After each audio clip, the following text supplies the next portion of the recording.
Tonight, a Metro Atlanta community is outraged. They say the county and Georgia Power are planning to string up high voltage power lines through their neighborhood to power up a sprawling data center. Atlanta News First senior reporter Patrick Quinn is live in the Howell Station neighborhood, where concerned residents say they were the last to know. Patrick.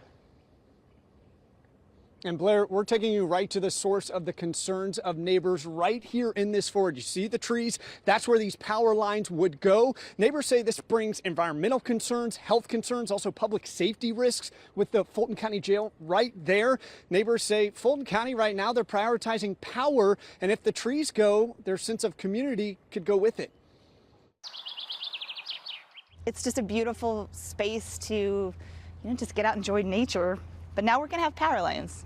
In West Midtown, Jen Upton walked me through the Foster Place green space, roughly 2.5 acres, a spot for picnics, kids to play, and a shield between the Howell Station community and the Fulton County Jail. If we don't have this buffer, we don't have any protection. Soon this tree line is expected to be plowed for high voltage power lines after Fulton County agreed to a $3.4 million land use deal with Georgia Power, extending power lines from one substation to another.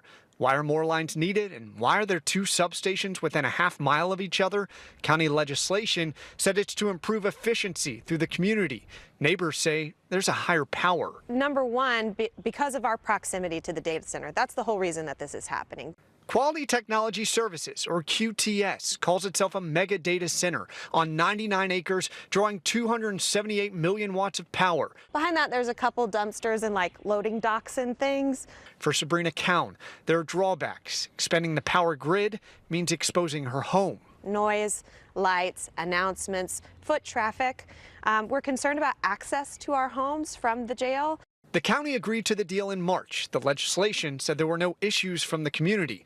Neighbors said that's because they were never asked. Is there community opposition? Absolutely. After neighbors spoke up, Georgia Power told me they halted all tree cutting, adding in an email, quote, "We understand and appreciate neighbors' concerns and questions, and we're working hard to minimize disruption as we make necessary investments in the power grid." Georgia Power did not confirm expanding the high voltage lines was to serve QTS. Neighbors told me building for more power isn't always best for the people. It shouldn't be a price that everyone has to pay. Data centers don't have to live in residential areas. They can be in places that are not residential. And back here live, that $3.5 million from Georgia Power to Fulton County is expected to address some of the issues inside the Fulton County Jail. Now, some neighbors tonight are meeting privately with Georgia Power about this issue. There's going to be a community meeting next week. Neighbors at large, they would like to see these power lines be rerouted around their community. From West Midtown, Patrick Quinn, Atlanta News First.